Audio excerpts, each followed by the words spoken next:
Hi Freunde, grüßt euch. Es geht weiter. Ich weiß jetzt nicht, wie ich das anschneide, aber wir sind wie gesagt immer noch mega hier im Trouble mit dem Koffer vom Tim und Luke. Hier die neue Porno Hitzeschutzisolierung für den Krümmer und so weiter. Ist richtig geil geworden. Danke an Philipp Käs an der Stelle.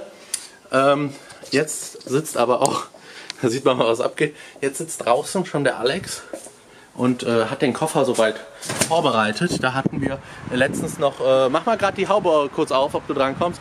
Da hatten wir den Turbolader montiert auf den WRX. So sieht das aus. Ziemlich schick, schicke Inlet-Pipe, passt. Und jetzt machen wir das Mapping da drauf. Alex hat schon ein bisschen vorprogrammiert, hat schon geguckt, dass er das nochmal grob justiert. Und jetzt machen wir die nächste Lokfahrt und dann erzählt der Alex ein bisschen was dazu, korrekt? Moin. Jawohl. Das ist der Direktor von tracktoys.de. Geht mal auf die Seite und checkt das aus. Gut, los geht's. Hier ist auch so. Komm, wir machen das so. Erzähl erstmal, was du jetzt hier so angeschlossen hast und was nicht. Ja. So, wir haben jetzt hier einmal ganz normal am OBD die Verbindung quasi zum Steuergerät, wo wir hier sozusagen, hier können wir live alle Werte quasi auslesen und mitloggen, die wir brauchen. Geht los von Drehzahl über Ladedruckregelventil, über Zündung, Zündverstellung, Ladedruck, Gemisch und so weiter. Hier gucken wir halt alles, hier lassen wir uns alles anzeigen, was wir halt brauchen, um die Motorparameter entsprechend dann einzustellen. Das zeigen wir euch gleich nochmal in Logs. Hier angeschlossen haben wir jetzt einen Klopfsensor quasi. Das Modul hier zeichnet quasi mit einem Piezo-Sensor auf die Schwingung vom Motor. Und wenn er anfangen sollte zu klingeln, ja, dann nimmt er das mit auf. Wir können das Ganze live anhören. Ich mache es meistens in die Ohren. Hab dann hier meine Mickey-Mäuse, dass ich halt komplett abgeschirmt bin, dass ich gut hören kann. Du hörst den Ventiltrieb und du hörst quasi auch die Verbrennung. Und wenn mechanisch ein Geräusch sein sollte, sprich wenn das Pleuel mit dem Pleuellager quasi die Kurbelwelle berührt. Ja. Das hörst du dann, wenn es von oben Druck bekommt, wenn er anfangen sollte zu klingeln. Also würdest du quasi schon erhören können, einen beginnenden Pleuellagerschaden in der Regel? Beginnenden Pleuellager ist halt immer schwierig, das hörst du nicht, weil solange es nicht klappert, hörst du halt nichts. Sobald es klappert, hörst du es aber ganz deutlich. Ja, okay. Ja. Das ist halt immer das Problem. Du hast auch manchmal Pleuellagerschaden angehen, wenn er über lange Zeit kommt und er trägt nicht extrem Material ab, sondern ist einfach ein alter Motor. Dann kann es halt auch mal sein, dass du es zum Beispiel gar nicht hörst. Wenn du zum Beispiel sehr dickes Öl fährst und so weiter, dann hörst du es teilweise nicht mal klappern. Guck mal, ob man das hört. Halt mal die Kopfhörer an das Mikro. Jawohl. Wir wissen jetzt gerade nicht, ob man das hört, aber... Dreh ruhig mal hoch, den Motor.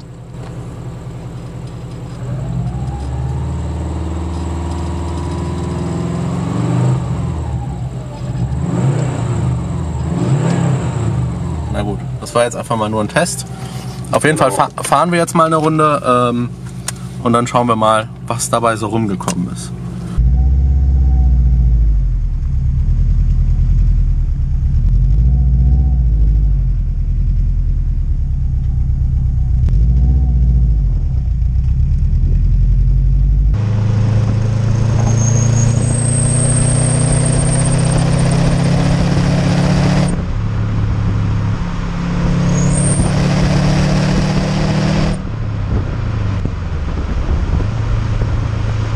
Viele nicht wissen, die WRX-Modelle von denen hier, die aus Japan importiert werden. Also wenn ihr euch jetzt aus Japan eine Kiste importiert, statt aus England eine holt oder so, bei den Rechtslenkern, die haben sogar schon Nockenwellenverstellung und die kommen dann halt schon richtig früh. Also mit dem kleinen Lader. Mit dem kleinen Lader, die haben TD04 und haben Einlass-Nockenwellenverstellung. Da fängt er halt schon bei 2000 Umdrehungen an zu schieben. Ja. Gleich irgendwie mal was filmen, dass wir dann mal den Tacho sehen, ne? Ja. Wo man sieht, irgendwie, ob man da kommt. Ja, ich filme mal gerade mit dem Handy oder so parallel. Boah. Für den WRX ist gut, ja. Ja.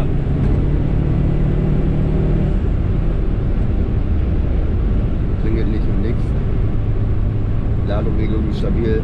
Wir haben den jetzt abgestimmt auf 1,2, 1,25 bar, mehr nicht. Und so ab 5.500 Umdrehungen abfallend. Die Originaldüsen, Einspritzdüsen bei den Kisten, die passen eigentlich ziemlich genau zu einem Originallader. Heißt, dann ist am Ende, hier ist jetzt ein Cloud 16G drin, glaube ich, ja, ne? Turbo. Der kann deutlich mehr, ist aber klein genug, dass er noch relativ gut anspricht. Ich glaube so 3,5 oder so haben wir einen vollen Ladedruck, trotz fehlender Nockenwellenverstellung. Und das funktioniert so eigentlich sehr harmonisch, nur wir müssen gucken, dass wir so ab 5.500 Umdrehungen kommen wir schon 90–95% Düsenauslastung. Da müssen wir mit dem Ladedruck runtergehen. Ich zeige es euch gleich mal in der Kurve, in der Ladedruckkurve, um halt die Düsen nicht zu weit auszulassen. Heißt aber, wir haben ab 5.500 Umdrehungen haben wir eigentlich schon die meiste Leistung und die können wir dann bis oben rum halt quasi halten und dabei ein bisschen aufpassen auf die Düsenauslastung.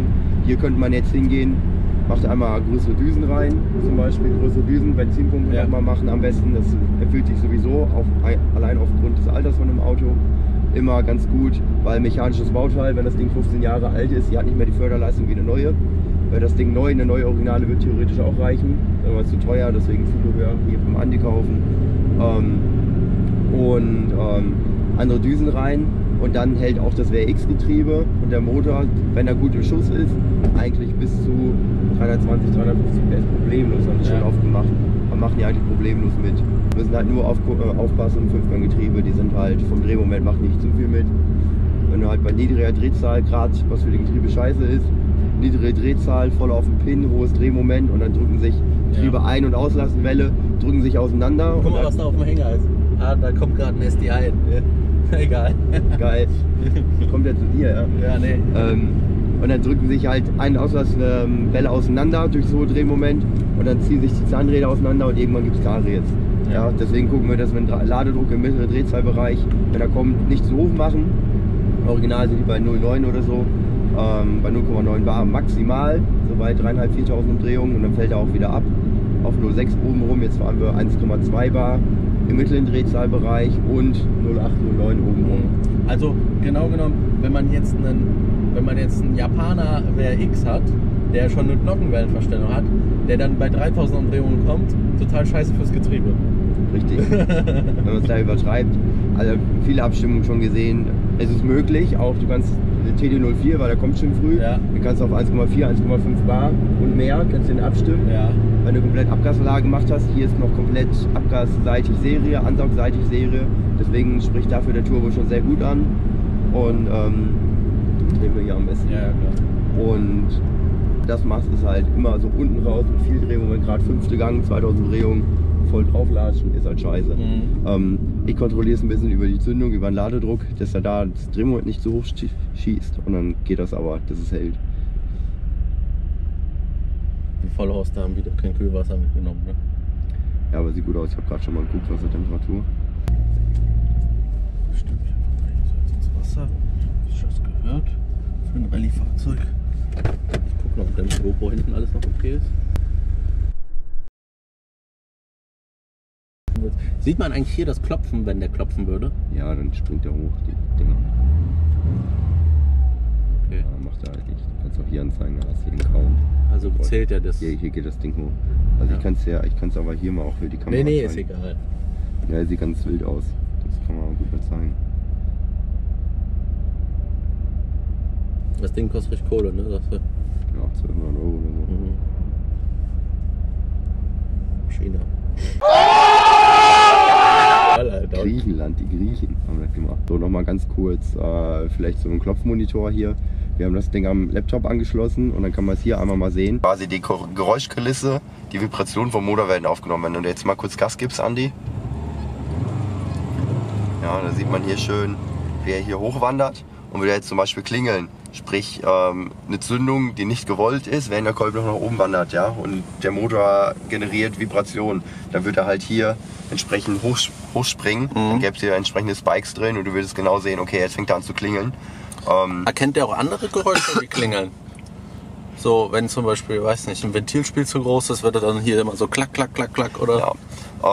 Generell ja, also du hörst alles, über die Kopfhörer hörst du es auch ganz gut, gerade auch wenn du zum Beispiel jetzt ein Auto hast mit anderen Nockenwellen, mit hartem Ventiltrieb und so weiter, Ja. das nagelt schon stärker. Wir gehen aber hier hin im Gerät, man kann auch eine Software einstellen, wir stellen hier über die Bohrung quasi ein, über die Bohrung vom Motor, das geht jetzt nochmal im 5er-Schritten, Ja. stellen wir die Frequenz ein, aus der er quasi rausfiltert. Mhm, Ja, damit verstehe, du nicht ja. so viele Störgeräusche hast. Du würdest es auch hören, wenn du es mit dem Hammer auf den Block haust oder so. Das Ja. hast du zum Beispiel auch. Ja, das nimmst du auch wahr. Aber so filtern wir schon mal die Frequenzen raus, dass wir möglichst wenig andere Geräusche haben, die in anderer Frequenz quasi schwingen. Der nimmt zum Beispiel, wenn du jetzt im Begrenzer gehst oder so, nimmt das auch auf als Klopfen zum Beispiel, weil, Okay. weil die ganzen Motorlager bewegen sich, weil es hart schlägt. Ja. Jetzt Und, hast du, was ist das jetzt für eine... Habe ich nur gestoppt hier die Aufzeichnung, dann- weil wir hier eingestellt haben. Ah, okay, verstehe. Wenn wir jetzt hier wieder starten, dann können wir hier gerade wieder Connect. So, und dann läuft es ja ganz normal. Ah, cool. So, und darüber können wir über die Frequenzfilter, das funktioniert halt ein bisschen besser. Ich habe früher auch angefangen, habe ich mit dem Kupferrohr entsprechend an einer Seite platt gedrückt, habe es am Motor dran, ja, Schlauch und dann ans Ohr mit dem Trichter oder Ja. halt mir Mickey-Mäuse gemacht. So habe ich auch angefangen, habe früher das Ganze gemacht. Man hört es auch sehr gut, man hört aber auch sehr, sehr viele Störgeräusche. Halt auch noch mehrere Eingänge. Wir können hier Drehzahl, Drosselklappenstellung und so weiter, alles noch mit anschließen. Brauchen wir jetzt hier nicht, weil wir haben ja quasi über unsere Lok, wenn wir hier aufzeichnen, haben wir die Signale wie Drehzahl etc. pp. Und wenn ich das Ding auf habe, ich höre, wenn er klingelt, dann weiß ich genau, bei welcher Drehzahl war das, bei was für einer Motorlast. Kann dann schauen, wenn ich jetzt hier in die Map reingehe beispielsweise, geben Sie hier mal zum Beispiel die Zündungstabelle. So, hier seht ihr zum Beispiel hier die Y-Achse, seht ihr hier die Drehzahl, niedrige Drehzahl, hohe Drehzahl und die Motorlast. Wie viel Luft geht quasi pro Umdrehung durch den Motor durch. Wenn ich über voller Last bin, weiß ich, je nach Drehzahl bin ich irgendwo hier und kann dann entsprechend die Zündung in diesem Bereich korrigieren. Genau in ja. diesem Drehzahlfenster und Lastfenster Genau, quasi, ja. kann ich dann die Zündung korrigieren, dass er nicht mehr klingelt. Oder statt der Zündung gehe ich hin und Das ist quasi wie Schiffe versenken spielen. ja, ich nenne es mal Tetris spielen. Ja, oder ich gehe hin, fette halt nur entsprechend genau diesem Lastbereich dann, fette nur diesen Lastbereich an, wo ich dann gerade bin, um das Klopfen quasi zu vermeiden, dass er da einfach noch ein bisschen fetter läuft, ein bisschen Genau, mehr kühlt. kühlerer Bremse. Genau. Ja, das ist jetzt so eine typische Lok. Ladedruckregelung, das Regelventil, wie es regelt. Ihr seht hier der Ladedruck. Das ist eine Lok von gestern noch, wo wir angefangen haben mit Abstimmen. Hier hat er noch einen kleinen Ladedruckschwinger von 0,1 Bar. Dann hält er schön sauber die 1,2 Bar, die er machen soll. Und hier ab 5,5 fängt er an runter zu gehen, weil halt die Düsenauslastung einfach sonst zu hoch geht. Ja, deswegen fällt er hier vom Ladedruck ab. Ja, genau. Kann mehr. Wenn man hier, wie gesagt, andere Benzinpumpe, Düsen einbauen, gegebenenfalls noch ein Downpipe, dann wäre es hier halt möglich, insgesamt den Ladedruck länger zu halten und dadurch halt mehr Leistung zu generieren. Und instant neues Getriebe zu reparieren. Ja, wenn man es mit dem Ladedruck und dem Drehmoment nicht übertreiben geht, bei hohen Drehzahlen ist kein Problem. Alles klar, dann würde ich sagen, machen wir weiter, ja? Alles klar, machen wir jetzt nochmal Leistungsmessungen und so weiter.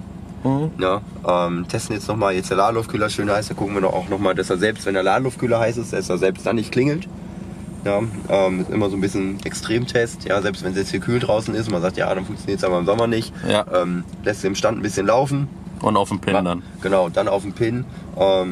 Nach 50 Metern ist die Ansauglufttemperatur, die in der Ansaugbox gemessen wird, die ist dann runter, heißt dann fährt er volle Zündung, ist aber trotzdem heiß im Ladeluftkühler, was er originalig erkennt. Ja, und wenn er selbst dann nicht klingelt, dann sollte jetzt erstmal alles passen für die Straßenabstimmung. Weil im Prinzip ist es ja schon ein bisschen fail, dass die Ansauglufttemperatur im Luftmassenmesser abgemessen wird, ne? Weil die Ansauglufttemperatur ist ja in der Ansaugbrücke oder nach dem Ladeluftkühler nochmal ganz anders, oder? Ja, es kommt halt immer auf den Einsatzzweck drauf an. So ist es eigentlich, das ist nicht dafür da, zu gucken, wie heiß ist die Luft, die reingeht, sondern wirklich für eine Lufttemperatur, für Kompensationen wie das Gemisch, ja, für die Gemischkompensation, je nach Außenluft, je nach Lufttemperatur, für den Sauerstoffgehalt und so weiter. Ja, dafür ist das nochmal zusätzliche Kompensation, deswegen sitzt es auch direkt im Luftmassenmesser mit drin. Für ein Straßenfahrzeug völlig okay, weil Kühler sind ausreichend dimensioniert für den Straßenverkehr und dann funktioniert das Ganze. Wenn wir jetzt zum Beispiel Kisten haben, die viel auf dem Track unterwegs sind und so weiter oder Umbauten, dann machen wir es halt oft, dass wir halt einen Ansauglufttemperatursensor direkt kurz vor die Drosselklappe setzen in den Ladeluftkühler rein. Da ist, glaube ich, sogar ein freier Platz, ne? Ist kein freier Platz, man kann ein Loch reinbohren, Gewinde reinschneiden. Nee, ich glaube, da gibt es irgendwo so eine Vorfertigung mit richtigem Gewinde schon. Nee, das war nur bei der Japan-Ansaugbrücke.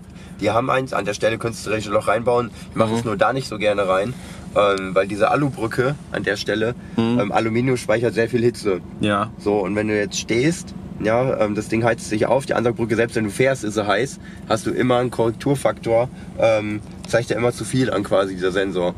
So, und wenn du es in den Ladungskühler reinmachst an der Stelle, wo der Flow nochmal viel höher ist in der Luftstrom und der Ladungskühler selber ist nur sehr, sehr dünn, man muss den halt auch vorsichtig reinschrauben, den Sensor, dann pickt er nicht so viel Hitze davon auf. Ja, sonst hast du so ein sogenanntes Heat Soak quasi, dann regelt das Steuergerät, obwohl er eigentlich gar nicht so heiß ist und umgekehrt. Und deswegen in den Ladluftkühler rein ist eigentlich ganz gut. Verkabeln das dann um, stellen es auf den neuen Sensor ein und dann kann man halt wirklich gucken, wie heiß ist die Luft wirklich, die in den Motor reingeht und kann darüber Zündung, Ladedruck und so weiter kompensieren, auch mit Originalsteuergerät. Okay, alles klar. Dann drehen wir jetzt mal und dann gibt es gleich wieder News. Perfekt. So, jetzt Leistungsmessung ist scheiße, weil Ladluftkühler heiß ist, aber fahr mal langsam. das soll jetzt der optimale Jetzt fahr langsam, dass du da Platz haben, dass du mal 3 Gänge durchziehst einfach. Ja, okay. Ja, jetzt einfach gucken wegen heißen Ladeluftkühler und danach bremst du wieder. Lüfter läuft auch an, perfekt.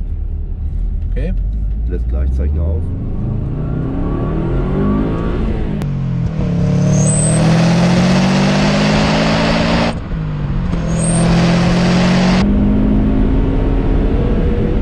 Alter, ist das Ding schnell.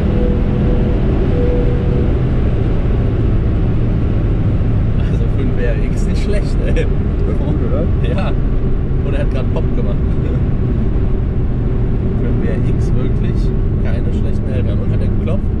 Nee, er war kurz vor. Ja, Originalsteuergerät hat noch nichts erkannt. Man hört aber über die Kopfhörer hört man ganz gut, wenn er so kurz davor ist. Ja.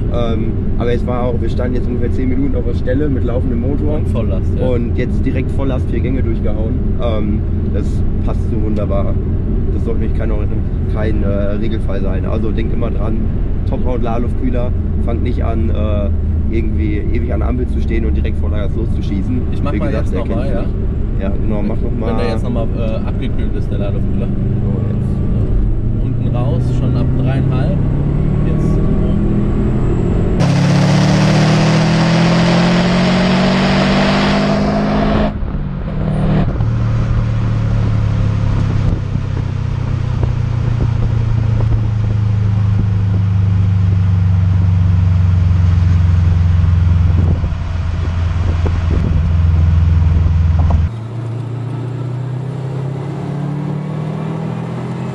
Guck mal, Alter.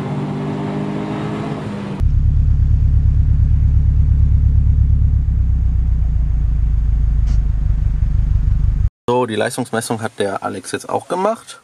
Erklär mal ein bisschen ganz kurz, ich weiß, das ist kompliziert, wie du die Leistungsmessung machst. Die Leute fragen sich ja bestimmt, hey, das Ding war nie auf dem Leistungsprüfstand, aber das passt irgendwie auf 5 PS plus minus, ne? Ja, in der Regel schon. Also wenn wir Autos da haben, die wir jetzt auf der Straße messen und die hinterher auf den Prüfstand gehen, um es natürlich nochmal zu verifizieren, stimmt das jetzt wirklich? Da liegen wir in der Regel eigentlich plus 5 PS, 5 bis 10 PS genau. Aber viel interessanter ist meistens eigentlich, wenn die Kiste nicht so umgebaut ist, dass man die so nicht fahren kann, dann kann man eigentlich mal so eine Eingangsmessung machen und eine Hinterhermessung. Und die macht man wirklich am selben Straßenstück, im selben Gang, bei denselben Geschwindigkeiten, selben Drehzahlen. Und dann hat man ja die Differenz von vorher zu nachher.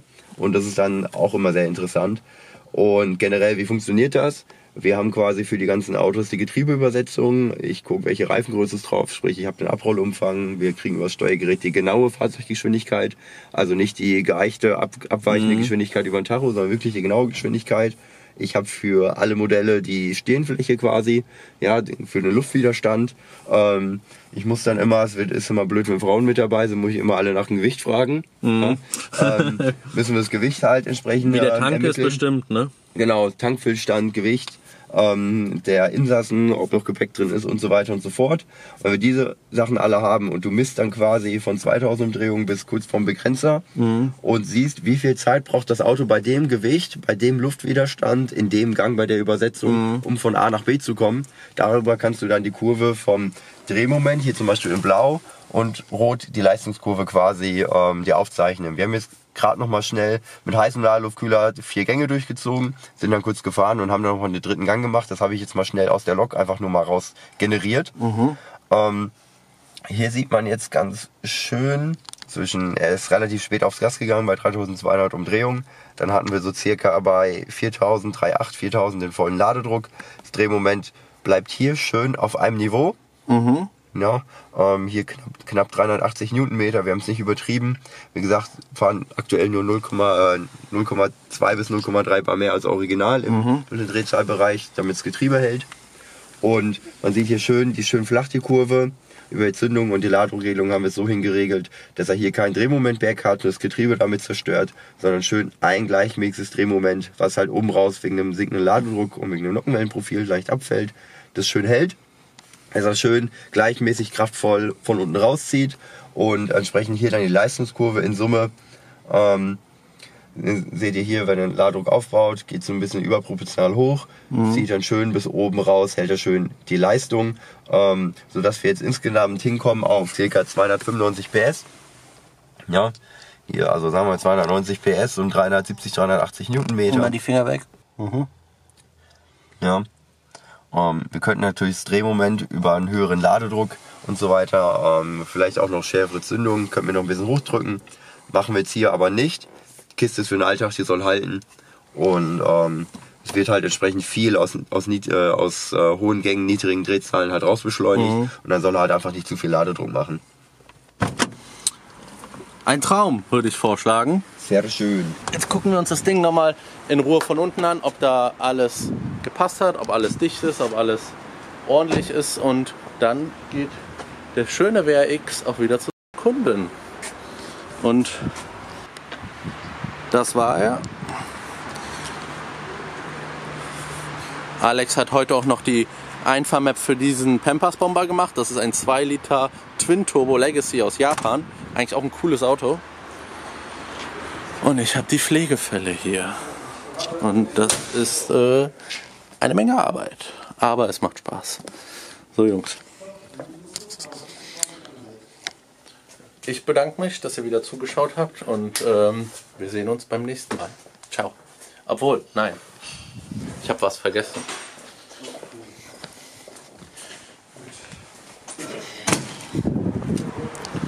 So, ja, das war's von uns. Das war der schicke WRX. Und wenn ihr mehr von diesen speziellen Technik-Talks über Mappings und Software und auch viele andere Sachen sehen wollt, besucht mal den Channel von diesem jungen Herren. Hallo. Tracktoys.de, YouTube, korrekt? Ich verlinke euch das unten rein. Und ich sag mal, bis zum nächsten Mal. Ciao.